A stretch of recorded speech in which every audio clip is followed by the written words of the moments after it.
Thank you very much. Thank you.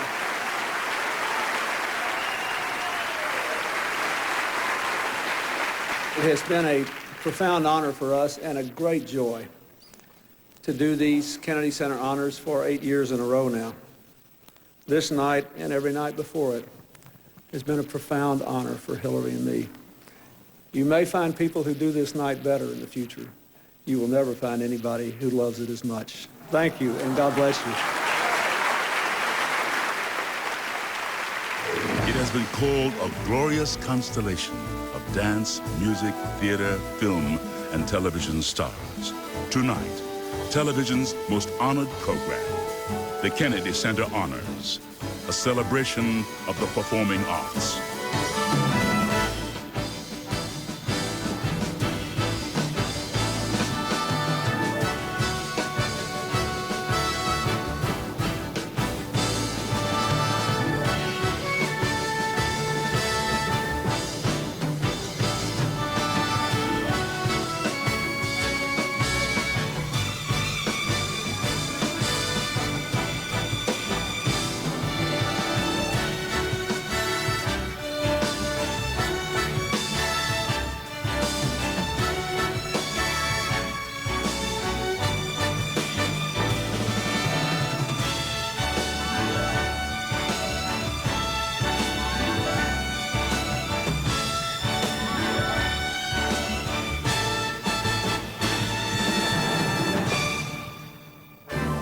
The 23rd Annual Kennedy Center Honors, honoring Mikhail Baryshnikov, Chuck Berry, Placido Domingo, Clint Eastwood, Angela Lansbury.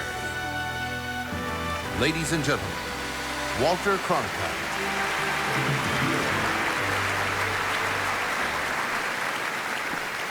Good evening and welcome to this 23rd Kennedy Center Honors. The spirit that surrounds this national celebration of the arts was expressed by a great American president half a century ago in the shadow of World War II. Franklin Delano Roosevelt said, "The arts cannot thrive except where men are free to be themselves and to be in charge of the discipline of their own energies and ardor." Behind me on our signature wall here are the names of those who have gone before.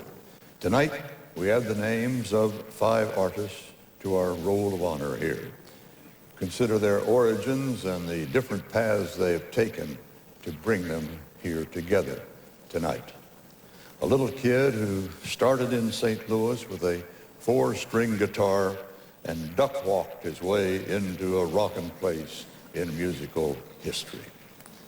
A golden tenor born in Madrid who made the world his stage and gave opera a new word, superstar.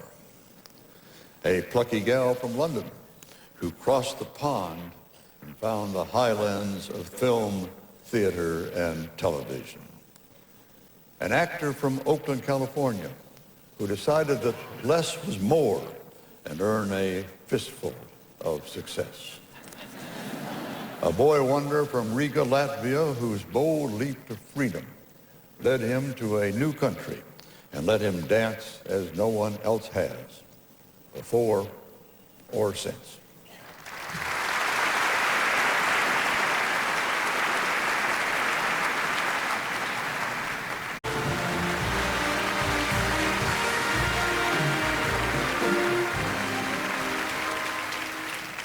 It's a question every actor gets sooner or later. How do you transform yourself into someone else? Well, think about this. How does Angela Lansbury, who has the reputation for being one of the coolest, kindest women in this business, know how to play all those demon roles so well? Parts she calls her hag roles. Well, I think that maybe it has to do in part with her incredibly fertile imagination, her amazing emotional range, and her deep understanding of human behavior. But I think maybe it's something else as well. I was backstage a lot when she was doing Sweeney Todd. I was doing a show just down the street. And what I saw again and again was a star with deep humility about her talent. I saw how her company became a reflection of her ferocious energy and her generous spirit. Angela embraces and appreciates the work and talent of all the people around her. To me, that's a real star. She once said, acting is really understanding other human beings and trusting humanity. When you have learned this, the audience will get any message you wish to send them. And when you feel that message has been received, it's a heavenly sensation. Heavenly indeed. That is Angela Lansbury.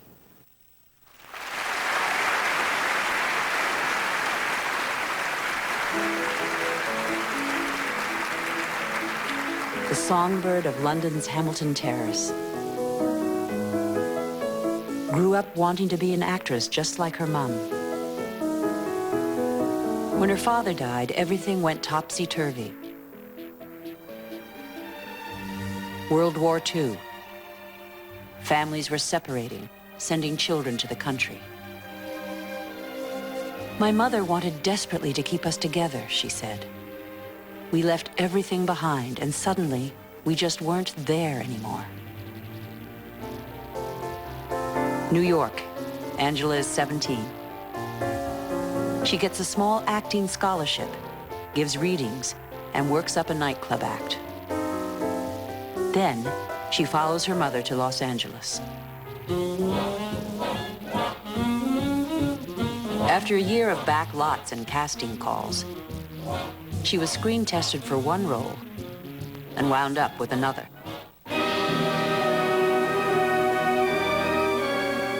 Oh, Elizabeth, this is our new housemaid. I was explaining her duties to her. She'll be down in a moment. Very good, Seth. I'll see you downstairs. She's a tartar, isn't she? What do you mean by that? Oh, you know, strict like. I'm not going to sleep in the same room with her. See the way she looked at me? An Oscar nomination and a 7-year contract with MGM. She's their character actress for those hard-to-fill parts.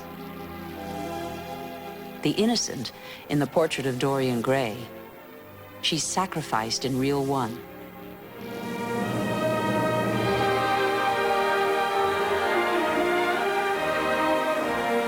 She could be anyone they needed her to be. But the characters got older before she did. Soon it was all heavies and harpies and dour-faced mothers. None more convincing than Mrs. Iselin in The Manchurian Candidate. You are to shoot the presidential nominee through the head. Then Johnny will really hit those microphones and those cameras with blood all over him, fighting off anyone who tries to help him, defending America even if it means his own death, rallying a nation of television viewers into hysteria to sweep us up into the White House with powers that will make martial law seem like anarchy. Despite 2 more Oscar nominations, she felt trapped. Her talents half used. She heard about a Broadway musical, looking for a star. It would mean taking a flying leap without a net. She auditioned, then lived through a year of maybe, but maybe not. When the yes finally came, she seized her part at a full gallop. I have the feeling that time has halted. I'd like 2 straws and a chocolate malted, 'cause that's how young I feel. I feel like pecking and bounty. Sold out crowds and standing room only. They even named a dish after her at Sardi's.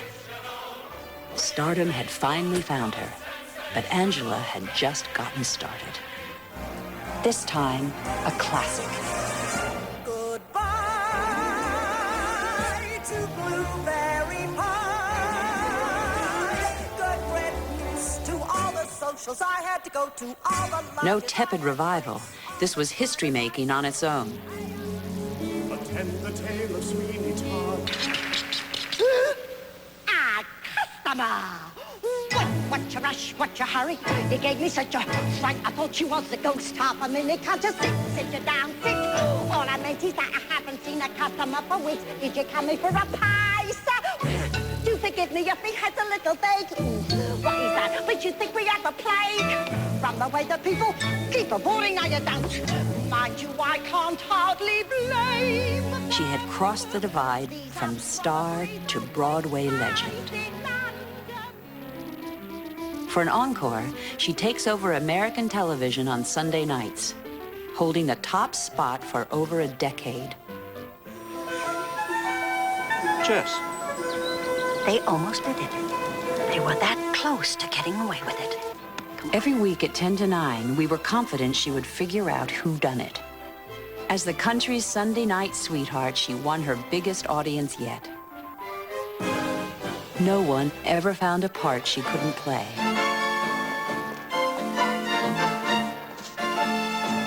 You're a nymph with a sultry voice. What's wrong? What's wrong? What's wrong with that? She's one of a kind, a grand and exuberant actress.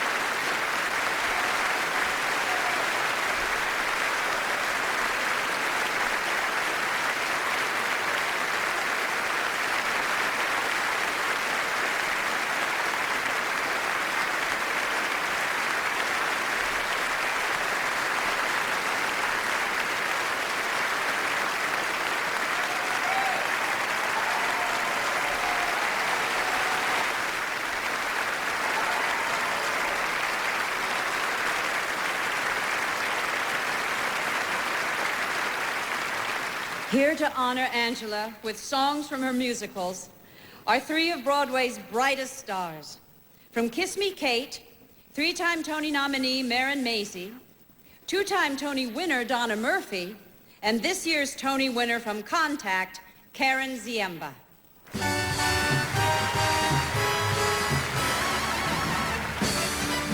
It's a time for making merry, and so we're for making hay. Till the grand up, all the cops up, like the band up, all the stops up, hallelujah. It's today.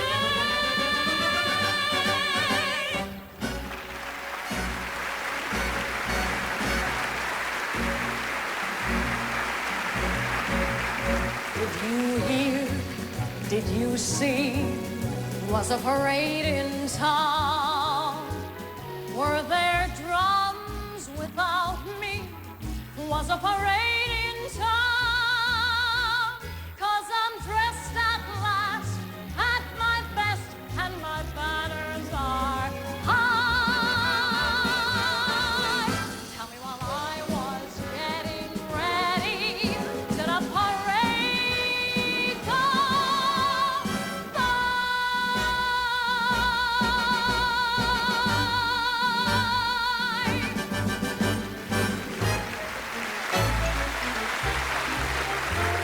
I have the feeling that time has halted. I'd like 2 straws and a chocolate malted, 'cause that's how young I feel. I feel like heckin' and bunny hugging and Lindy hopping and jitterbugging, 'cause that's how young I feel.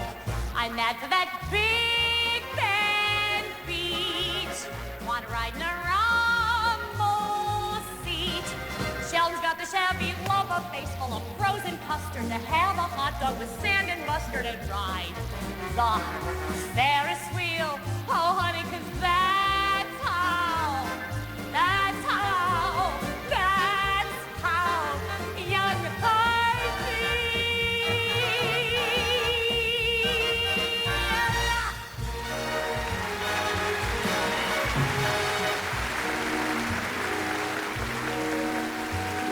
If music is no longer lovely, if laughter is no longer lilting, if lovers are no longer loving, then I don't want to know if summer is no longer carefree, if children are no longer singing, if people are no longer happy, then I don't want to know.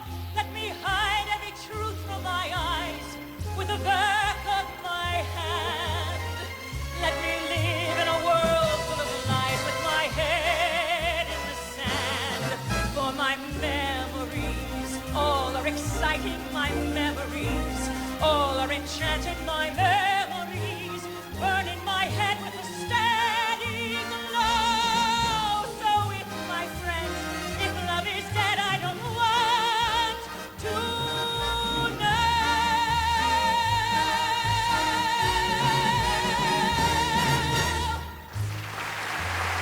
Ladies and gentlemen, Nathan Lane. You'll never get away from me. You can climb the tallest tree, so go on and try. Just try, and you're gonna see how you're gonna not at all get away from. Wait! Watch your rush, watch your hurry. You gave me such a fright, I thought you was a ghost. Half a minute, can't you sit? Sit you down, sit. All I meant is that I haven't seen a customer for weeks. Did you come here for a pie, sir? Do forgive me if my head's a little vague. What is that? What, you think we had the plague? From the way the people keep avoiding. No, you don't! Heaven knows I try, sir. But there's no one comes in even to inhale. Right you are, so would you like a drop of ale? Mind you, I can hardly blame them. These are probably the worst pies in London. Even that's polite, the worst pies in London. If you doubt it, take a bite. Ugh. Is that just disgusting? You have to concede it. It's nothing but crusting. Here, drink this, you need it. The worst pies in London. Ah, sir, times is odd, times is odd. Ladies and gentlemen, Len Cariou. Beautiful, wonderful Angela, incredibly talented. I'm so proud to be here. You coax the blues right out of the horn. Mame, you charm the husk right off of the corn. Mame, whoever thought a Yankee could put our little Dixie bells to shame? You made us feel alive again. You made us have the drive again to make the South revive again. Mame.